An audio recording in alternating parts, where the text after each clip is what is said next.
as a professional model, beauty expert, journalist, and entrepreneur. She is the co-founder and chief brand officer of Happy Skin, the first Philippine cosmetic product, or rather cosmetic brand to actively combine makeup and skincare, providing innovative, high-quality products that are made in beauty capitals such as Japan, Korea, and Taiwan. She was awarded the 2017 Woman Entrepreneur of the Year by Ernst & Young Entrepreneur of the Year by SGV and Company. And in 2018, she was awarded the 2018 Inspiring Filipina Entrepreneur by Go Negosyo. She was also invited by CNN Philippines to speak in its inaugural Women's Summit, focusing on breaking barriers and going beyond stereotypes in beauty and business. Ladies and gentlemen, someone who has truly broken barriers. Let's please meet Ms. RISSA MANANQUIL-TRILLO, co-founder and chief brand officer of Happy Skin. RISSA, please take a seat.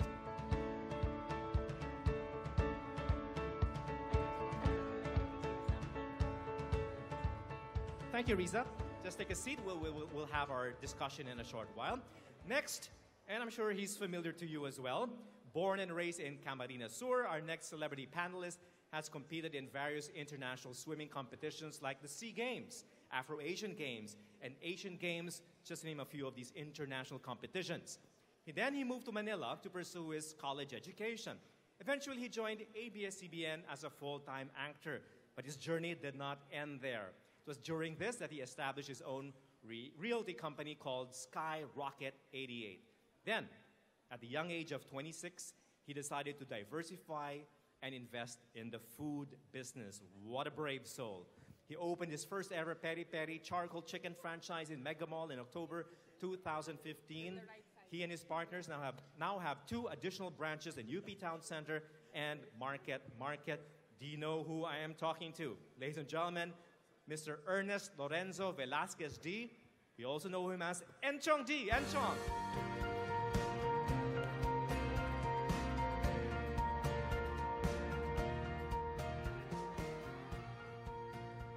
Let's talk about our third member of the panel. Right after college, she immersed herself in the fashion industry and found a gap in the market for stylish yet affordable sunglasses. This gave birth to SUNNIES Studios in 2013. Now the country's forefront local sunglasses brand with over 110 branches. Together with her co-founders, SUNNIES evolved into a lifestyle brand that now includes SUNNIES Studios, SUNNIES Specs Optical, SUNNIES Specs Kids, SUNNIES Cafe, and SUNNIES Face, and who knows what other SUNNIES are up next. These beauty brands have been disrupting the market with luxurious formulas at very accessible prices.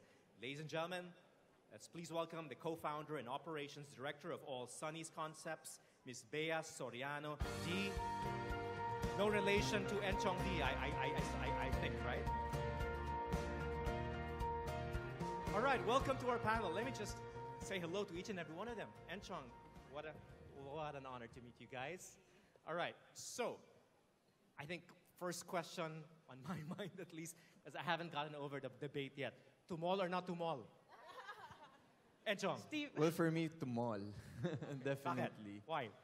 I earn so much money from the malls. Bea? Steven's like our ninong for SUNNIES, so for sure to mall. And RISSA? Definitely to mall. That's where the brand really grew for us. But that doesn't mean that you're not considering locations outside the mall, right? I mean, you are exploring, or for you it's either mall or no mall, or not mall. RISSA?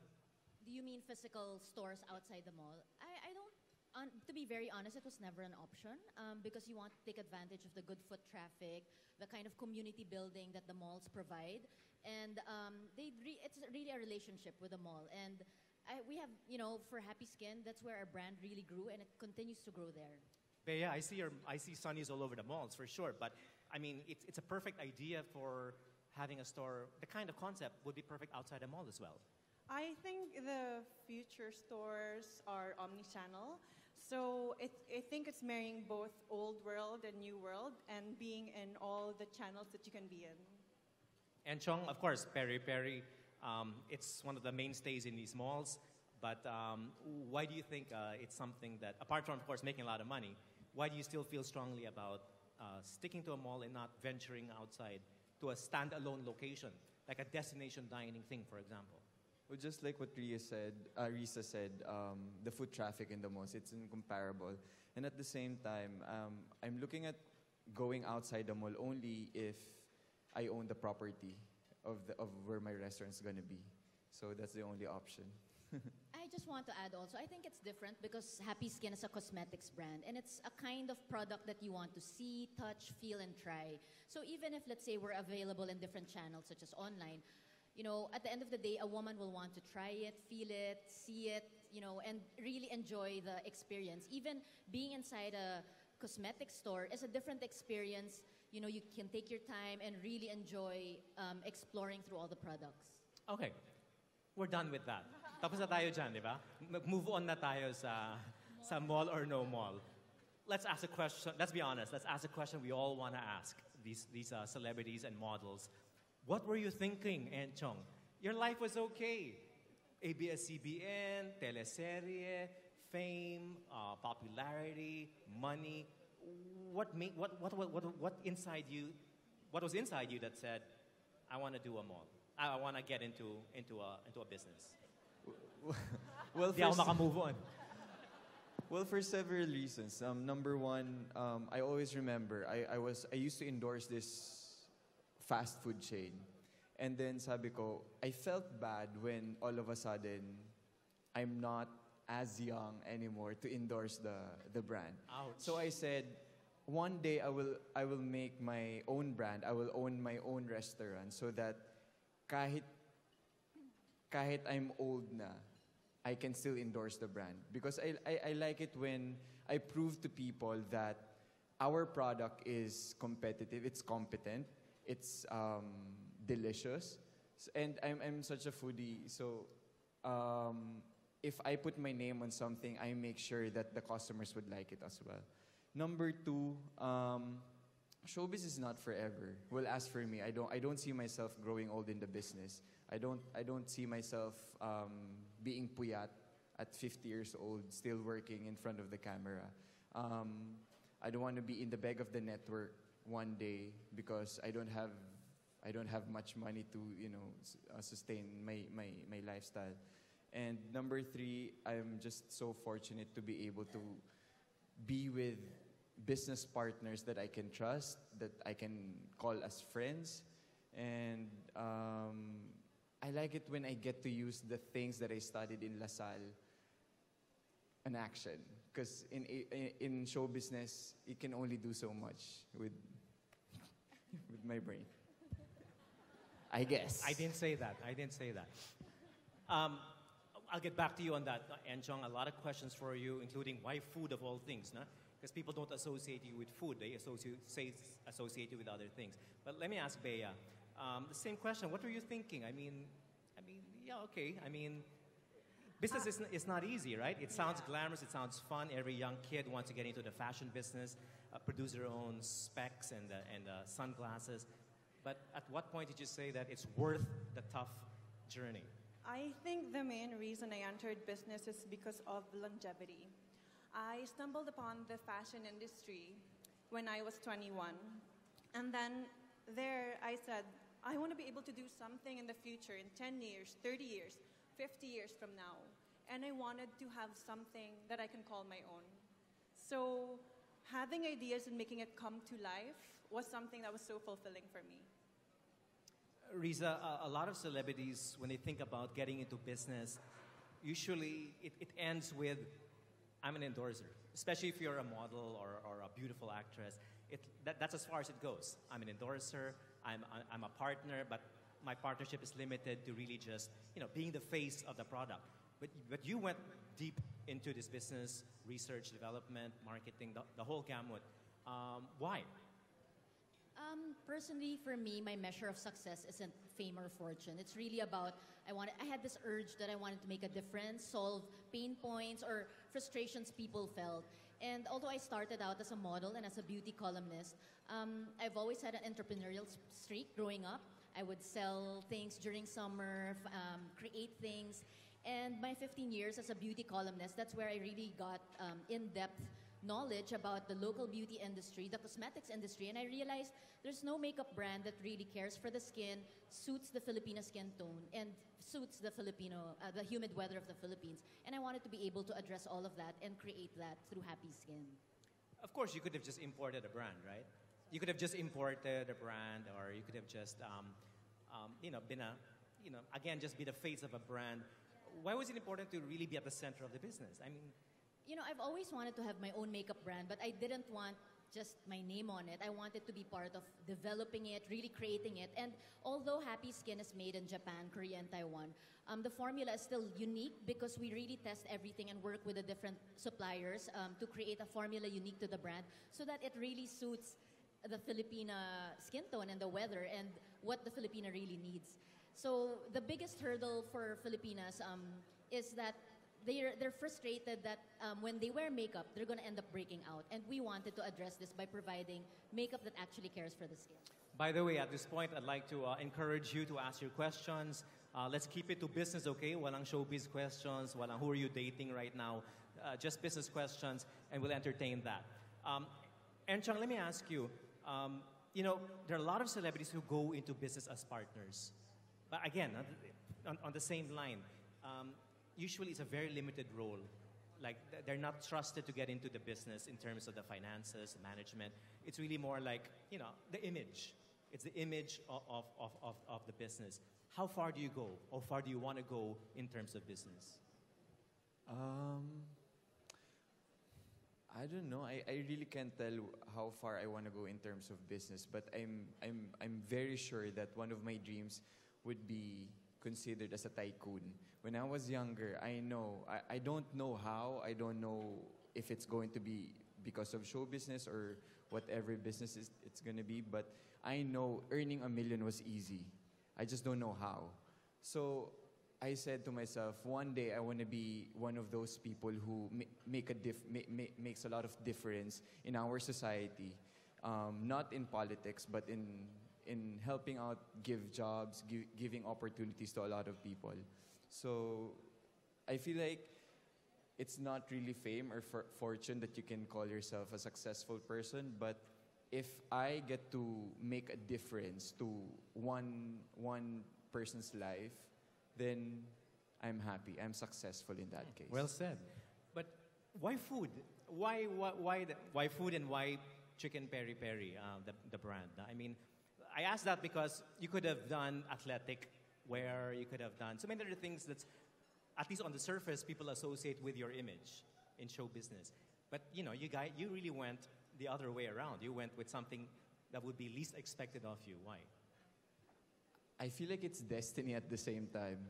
But I found out that my grandmother, my mom's mom, used to deliver and provide chicken for aristocrat way, way back. And then I remember my mom's business was poultry. She was into poultry business. And now I'm here in PERI-PERI, owning my own restaurant. And I said, maybe it's something like, it's a destiny that you be in the business, and so is going to be your kids. I love that. There's a personal story behind the business. And in your case, Bea, that's always important, right? To have a personal story behind your business. And I think it fits perfectly as a model, sunglasses. It's the fashion image business. How intimate is this business to your own personal story? I think this business and me, it's intertwined, like day in, day out. When you're an entrepreneur, all you do is think about your business. And I do business with my family and my friends, so really 24/7, that's all we talk about.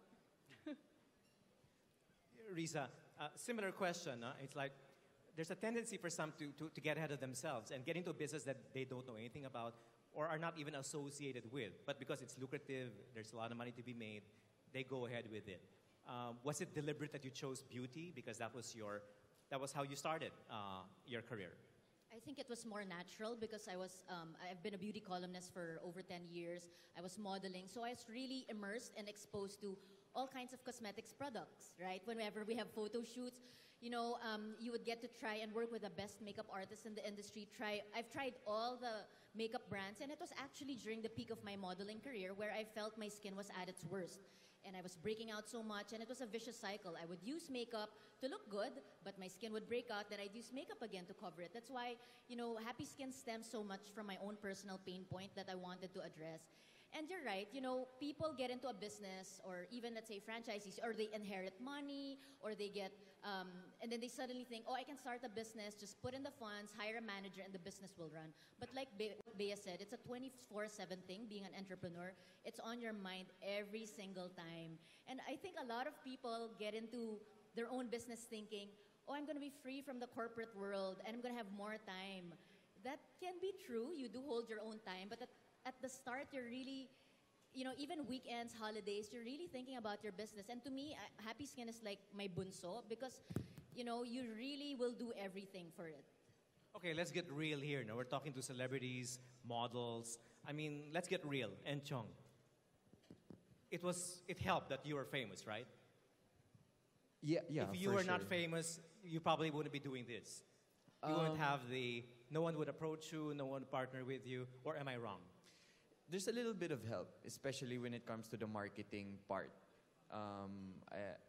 Especially now, the social media has this instant following. You have your instant personal audience that you can carry, like whatever you post, they're curious. So when I started, I would just post this, and it's weird because people that works abroad would set a day, would set lunch or dinner in PERI-PERI just so they can try what I posted. But in terms of getting space in the mall, in terms of getting the right partners, it helped that you were Enchong Dee? Steven, I hope it does. But I mean, Steven, if he weren't Enchong Dee, if you were Enchong T, would you still get him, give him space? No, but to be fair, no matter how popular or how known you are, it all boils down to how good your product is. It doesn't really matter. It all boils down to services, to your product, and your passion towards that particular business. I'll have to agree. You can go once because you're curious, but you won't come back if it's not good, right? So if you come back, it's not Enchong Dee that's bringing you back in there. It's the flavor, it's the service of his establishment. Bea, while we're on the topic of beauty and image, celebrity, how important really is it? Because let's get real, right? Especially for your product, it's all about your merchandising, your marketing. It's all beautiful people. How important really is it to leverage the beauty and the celebrity to sell things? I'm going to repeat what Enchong said. I think nothing is great unless your product is great. So to us, being in that advantage of having celebrities, it helps for sure because you have a communication with your target market on the get-go. It helps with real-life feedback on your product development, customer service, brand experience, or whatever the customers want. But at the end of the day, really, if your product isn't great, no one's going to come back. But is it what makes it different and unique compared to your competition? I mean, for a lot of people, sunglasses are sunglasses. What makes Sunnies different is that these are sunglasses worn by someone I admire or someone who's my friend on Instagram or something. I would beg to differ. I would say that we put so much thought into our products. It's design-driven, high quality, but also value-conscious. And we made great products accessible to everyone. It's also the brand experience. When you come into the stores, you understand what the brand is all about. So I guess it's making everything work for you, and they see the brand DNA and they love the brand, and so that's where we get their loyalty. Okay, Risa, I'm asking these questions because we have a lot of young entrepreneurs here, and they say, then how come I'm not as lucky as they are? I've been trying to put up this business, but no one minds me. No one wants to listen to me. I can't get an appointment with Steven Tan because I'm not famous. Is being famous important? Is that a key? Is that a key aspect of penetrating the market quicker than usual? At the start, it does have its advantages. You know, the relationships we build with the people in our industry, whether it's the fashion industry, the beauty industry, editors, retailers, the mall bosses like Steven, those do give us an advantage at the start, but it's not going to make your business last forever. At the end of the day, hard work is really, really important. If you don't put in the hard work, it's not going to grow. It's not going to thrive. And aside from what Bea and Enchong said about, at the end of the day, it's also about consumers going back to a good product. But it's a foot in the door. Sorry? It's a foot in the door. It does help. I mean, I think if you want to think about all the years you've clocked in a certain industry, of course it's about building relationships and maximizing opportunities. Now, if you're someone who has no connection to the industry, I don't think it should be an excuse, to be honestly, because that's why when you build a company, it's a corporation. You choose people who have different assets to bring to the table.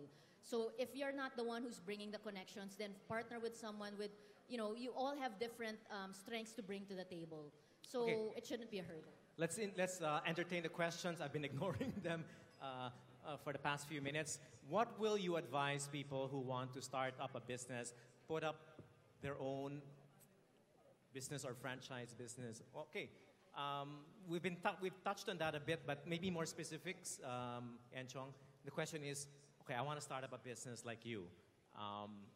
What's the very first thing I should do?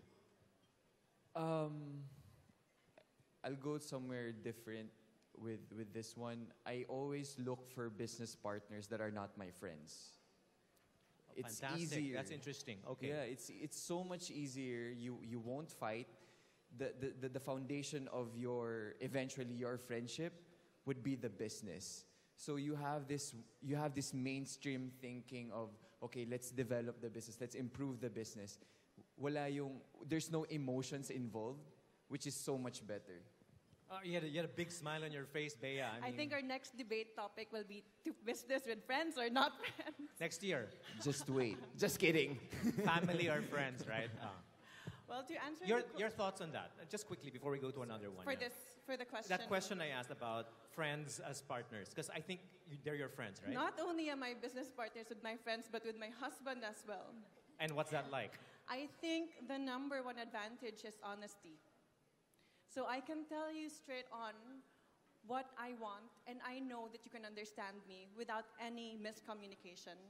And so I guess that like openness, and I know you, you know me, whatever I say won't be taken personally.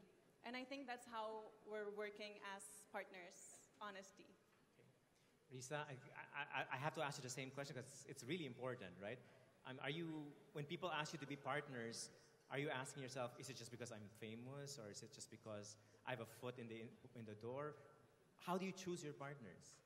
I think one of the biggest learnings I realized after 5 years of with Happy Skin is that at the end of the day, when you decide to start your business, you have to choose people that share the same values as you. Very honestly, when you start a business, the people you're going to be with, it's going to feel like a marriage. And It is for me. yeah, literally for Bea it is. But that's how it feels, because you make small and big decisions, and if you don't share the same values, it's going to be a bit harder. You're going to go through hurdles and roadblocks because lagi kayo nagbabanggaan eh. But if you share the same values, I think decision-making will become easier. Oh, here's a great question. How do you know when it's time to evolve and grow the brand to a new industry, or rather to enter a different line altogether? Like right now you're in sunglasses, Bea, you're in cosmetics, and then you're of course in the restaurant business. When do you know it's time to say, let's try something else? Enchong. And by the way, have you already tried something different? Well, in terms of food, right now I don't see myself expanding on that area, because I really want to be faithful to my business partners, because at the same time I put my name on that. I don't want to be that businessman who, okay, si Enchong Dee nasa PERI-PERI. Bigla siyang nag-Chinese food. Bigla siyang nag-fast food. I don't want to be that person that I'm putting my name on something just because I will earn so much money. I wanna put my name on something that my customers, my consumers, my audience would put their faith into that product as well. Same question. I think my personal philosophy is enter a market when you find that you can fulfill a gap in the market. So from Sunnies to optical to the cafe to even Sunny's face, we entered it because we knew there was a gap to fill. And I guess that's the question was, when are you supposed to go move on to another brand or another concept? Is when you know you can solve a problem. Again, let's say that again. It's one of those quotable quotes. What is that? You can enter an industry when you know you can solve a problem. You enter an industry when you know you can solve a problem. Sounds good, right? All right. And Riza, yeah, same question. I mean, right now you're happy with cosmetics, you're growing the cosmetic business, but there are a lot of allied, parallel businesses. What will make you say it's time to move on or expand? Well, first of all, Happy Skin it was addressing the need of makeup that also combines skincare in cosmetics. But we actually already branched out into nail polish and skincare, which was also a very natural avenue. We decided to also enter those categories because there was also a need. Like, there were frustrations women had about nail polish and then their nails would get ruined. Or skincare, we wanted to make it simpler and provide something from Japan and Korea that would also suit Filipinas. So I think at the end of the day, if you do decide to branch out or get into something new, at the end of the day, it has to still be within the core of what your brand is. So at the end of the day, whether we get into skincare, polish, or makeup, we still care for the skin. Okay, another question. How beneficial would you say a celebrity endorser is to a brand? We sort of touched on that, but maybe once again, I mean, correct me if I'm wrong, Enchong, but you don't really have your face on your brand, right? When you talk about peri-peri chicken, it's just peri-peri chicken. We don't think of Enchong Dee. In fact, I was quite surprised that you're behind this establishment. Why don't you actually use your image more? I told myself that if I'm going to enter a certain business, I want it to survive and thrive even without my name on it. Because I really want to push for the quality of it. It can only give you so much when you, okay, I have, for example, I have Enchong lotion. What if I'm not famous anymore? What if I'm all wrinkled one day? So no one will buy my lotion anymore. But if my product is there in front of you and endorsing itself, then it can go whenever until the end of time, I guess. Can we give this young man a big round of applause? That's a beautiful answer. Bea, yeah, I mean, same thing. It's like, would it be possible to push that brand without even any of the partners saying that they're part of it? Would it still survive? I think if you have a strong vision, yes, it can survive. I'm not going to deny the fact that having celebrities in the company really do help. But at the end of the day, the brand is bigger than any other person inside the brand. And in the case of cosmetics, there are the Maybellines of the world, which are heavy on celebrity endorsements. And there are, of course, these specialty cosmetics, which have no face at all, no image at all. What is your approach to promoting cosmetics? Should there always be a celebrity endorsing it? Well, Happy Skin actually does collaborate with certain celebrities. We've had collaborations in the past, let's say, with Chris Aquino, Liz Oy, Heart Evangelista, Casey Concepcion, and the latest is Catherine Bernardo. I mean, I think we have to be honest and be realistic. It does give reach and so much awareness to a product or brand, but at the end of the day, you know, the product has to be very superior to withstand the shelf life or the name of a celebrity. The people will keep coming back to it because the product is good. Okay, I think we're almost out of time. Are there any more questions? Just text it in. I have a couple more questions while I'm waiting for yours. You know, a celebrity is a brand in itself, right? I mean, your names are all brands, familiar brands. Whether you went into business or not, we will know you from what you've done in the past. I'd like to believe that a celebrity's brand, just like any brand, corporate brand, has to be protected. How do you protect your brand, your image? How do you protect your name, your reputation, and your image? That's quite difficult at the moment because like one post can change the entire reputation. Exactly. Right? But it's not just your showbiz career now on the line. It's also your businesses. I guess it's so much easier for me because, again, I started as an athlete. And then I came to show business. And then it's so clear to me what I wanted in life. So I don't have party scandals or social media scandals. It's always just being me, being yourself, and not going to things that will make things complicated. I know that's clear to me. Fantastic. And that's how you protect not just your business, that's how you protect your reputation. And in business, it's all about reputation. Do you agree with that? It's all about your reputation, your personal reputation. Of course, reputation is important when you're entering a business because they have to trust you. But in terms of the image you have, I think, especially with social media, the most important thing is authenticity and consistency. You know, there's so much noise and clutter with all the social media, that we go through, and people can also tell if you're being true to yourself and true to your brand. So I think authenticity means you're being yourself without trying to, be different or tell people something else, but it doesn't align to who you really are or what you really do.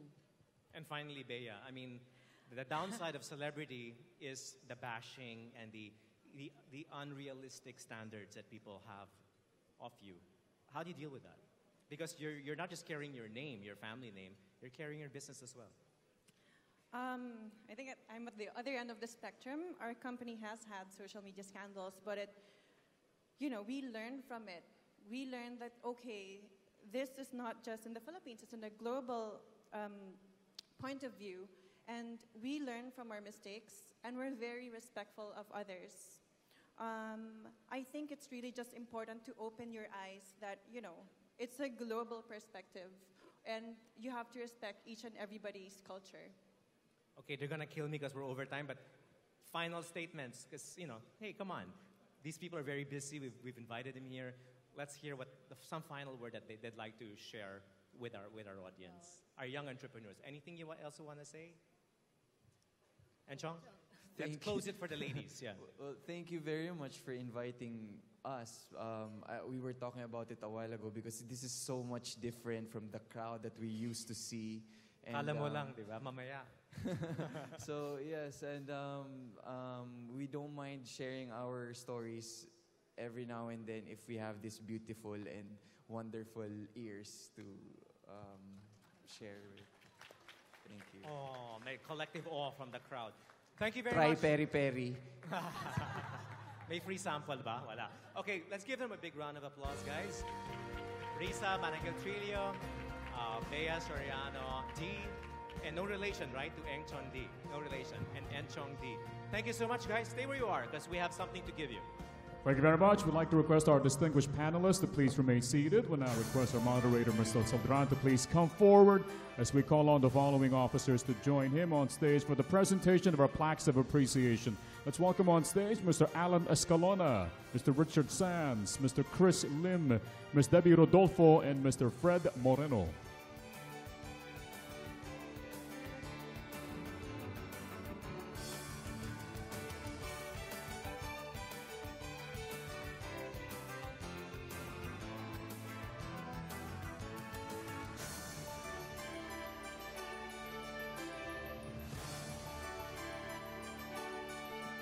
We now present our plaques of appreciation to our panelists, beginning with Ms. RISSA Mananquil-TRILLO, Mr. ENCHONG Dee, and Ms. BEA Soriano Dee.